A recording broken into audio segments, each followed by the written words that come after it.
few moments later. Assalamualaikum warahmatullahi wabarakatuh.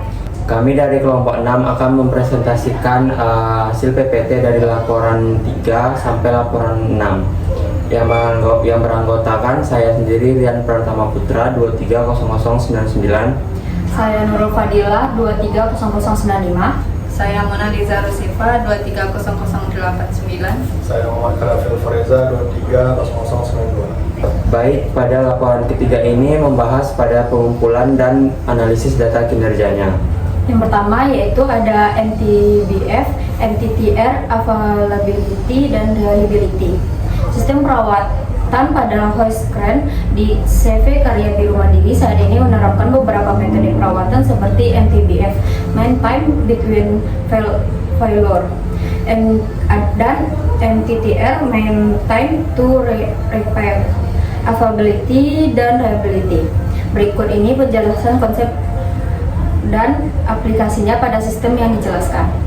Yang pertama itu ada MTBF, Mean Time Between Failure, mengukur rata-rata waktu operasi alat sebelum terjadi kegagalan. Pada sistem ini, dengan perawatan preventif dan korektif, MTBF dapat ditingkatkan dengan jadwal inspeksi rutin dan pelumas. Yang kedua, MTTR, Mean Time to Repair, waktu rata-rata yang dibutuhkan untuk memperbaiki alat setelah terjadi kegagalan. Perawatan korektif yang cepat akan menurunkan MTTR. Dan pada availability, persentase waktu alat tersedia untuk digunakan dihitung dengan rumus availability sama dengan MTBF per MTBF ditambah MTTR.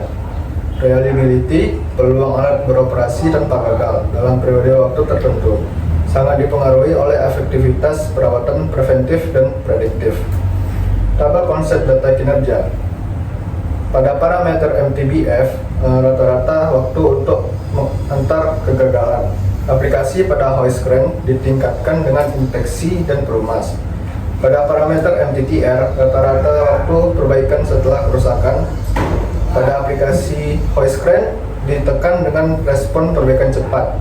Pada parameter availability, persentase waktu alat siap pakai diaplikasikan pada Hoistcran tergantung MTBF dan MTTR. Pada parameter reliability, peluang alat tidak gagal dalam periode tertentu. Pada aplikasi Hoistcran-nya dipengaruhi oleh perawatan.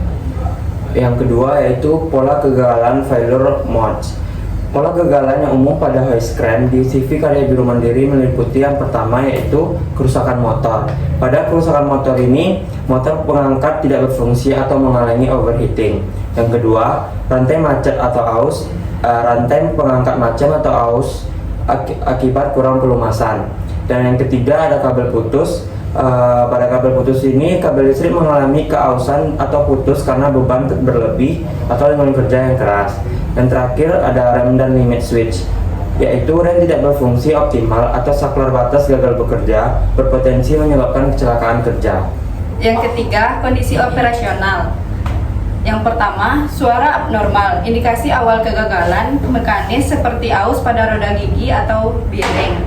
Yang kedua, getaran. Tidak disebutkan adanya sensor getaran sehingga pemantauan masih bersifat manual berdasarkan suara abnormal atau perubahan perilaku alat. Yang ketiga, suhu. Pemantauan suhu motor belum maksimal karena belum ada sistem sensor otomatis indikasi overheating dideteksi secara visual atau manual.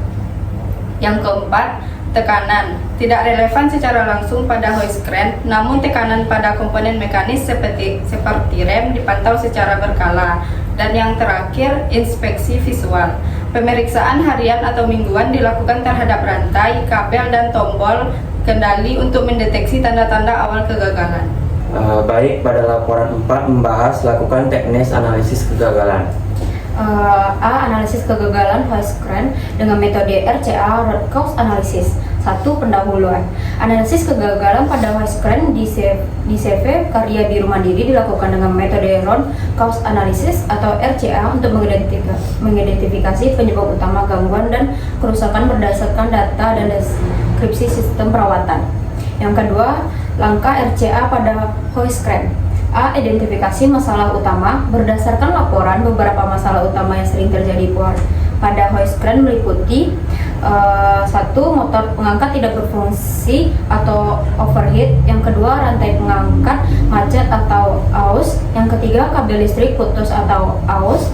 Yang keempat, rem dan limit switch tidak optimal. Yang kelima, suara abnormal pada sistem mekanis.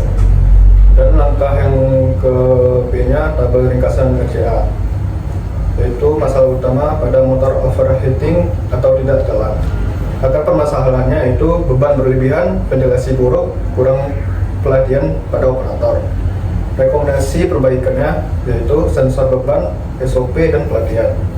Pada masalah utama rantai atau kabel aus atau putus, akar masalahnya itu pada permasalahan yang kurang, inspeksi tidak rutin, dan overload. Rekomendasi perbaikannya yaitu mengadakan jadwal pelunasan inspeksi digital. Pada masalah utama rem atau limit switch gagal, akar masalahnya itu pada kausan mekanis inspeksi kurang. Rekomendasi perbaikannya itu dengan cara penggantian rutin inspeksi berkala. Dan pada masalah suara abnormal atau bearing aus, akar permasalahannya itu pada pelumas tidak rutin, bearing tidak diganti tepat waktu. Rekomendasi perbaikannya yaitu menggunakan jadwal pelumasan, monitoring, dan getaran. Dan yang kedua membahas penyebab utama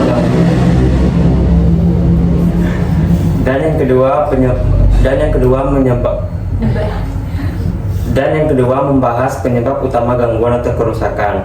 Berdasarkan RCA dan data dokumen serta referensi industri, penyebab utama kegagalan hoistcran di CV Karya Biru Mandiri ini yang pertama, pengoperasian melebihi kapasitas beban maksimal atau overload.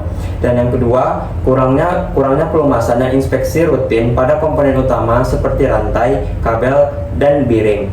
Dan yang ketiga, dokumentasi perawatan yang masih manual sehingga banyak aktivitas perawatan terlewatkan. Dan yang keempat, kurangnya pelatihan operator dan pengawasan penggunaan alat. Dan yang terakhir, tidak adanya sistem sensor atau monitoring otomatis untuk mendeteksi dini gejala kegagalan. Yang ketiga, rekomendasi untuk mengatasi kegagalan hoistcran dengan metode RCA. Yang pertama, terapkan sensor beban dan suhu. Yang ketiga, rekomendasi untuk mengatasi kegagalan.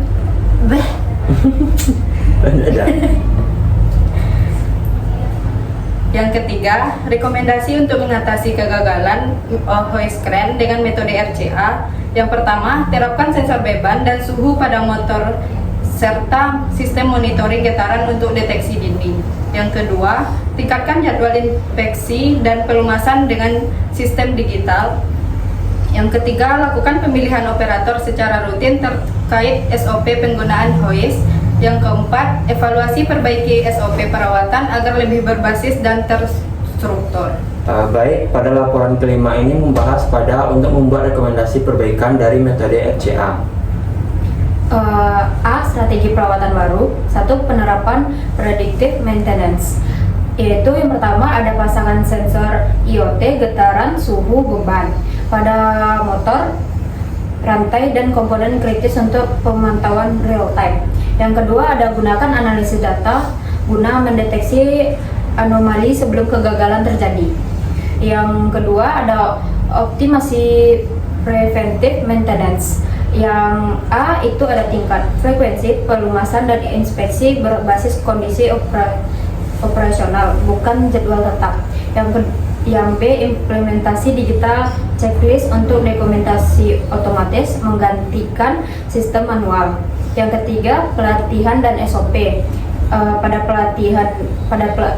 pelatihan operator rutin tentang. Tidak aja ketiga ulang tiga. 3. Pelatihan dan SOP. Yang pertama itu ada pelatihan operator rutin tentang 1. Batas beban maksimal overload prevention. Yang kedua, identifikasi gejala kegagalan dini atau suara abnormal dan getaran. Yang kedua, revisi SOP operator dengan memasukkan protokol keselamatan berbasis data. Yang keempat, perawatan berbasis resiko.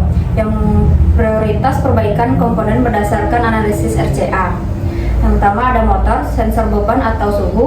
Yang kedua ada rantai atau kabel, pelumasan otomatis, dan inspeksi digital.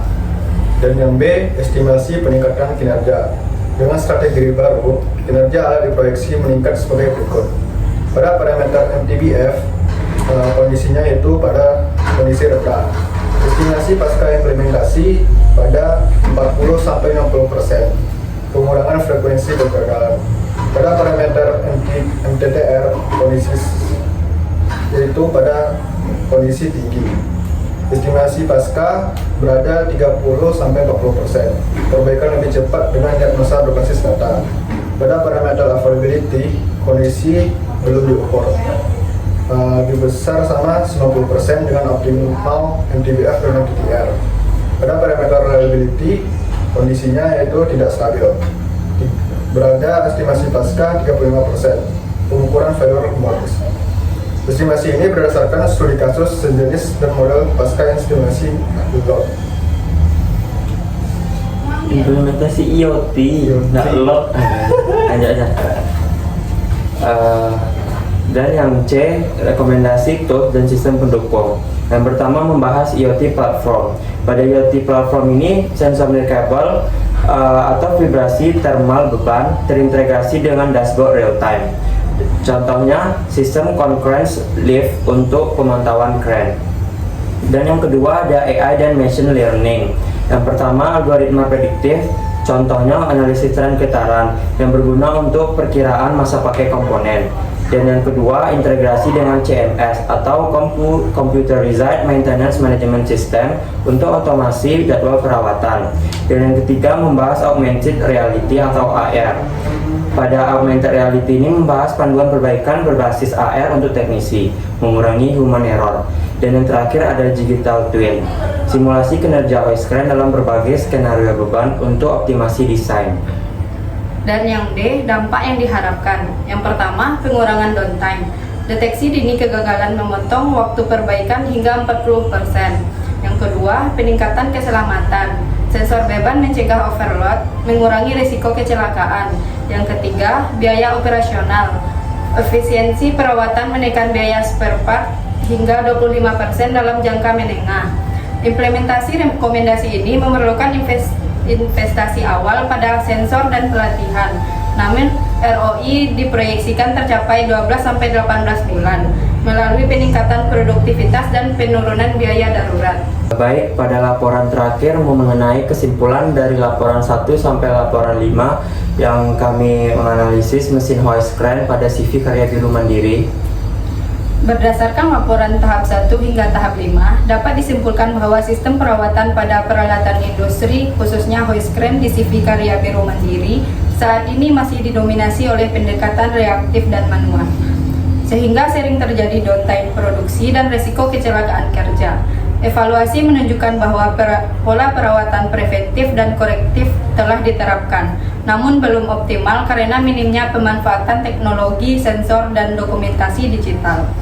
Analisis data kinerja menggunakan parameter MTBF, MTTR, availability, dan reliability mengungkapkan bahwa frekuensi kegagalan masih tinggi akibat kurangnya inspeksi rutin, pelumasan, serta pelatihan operator.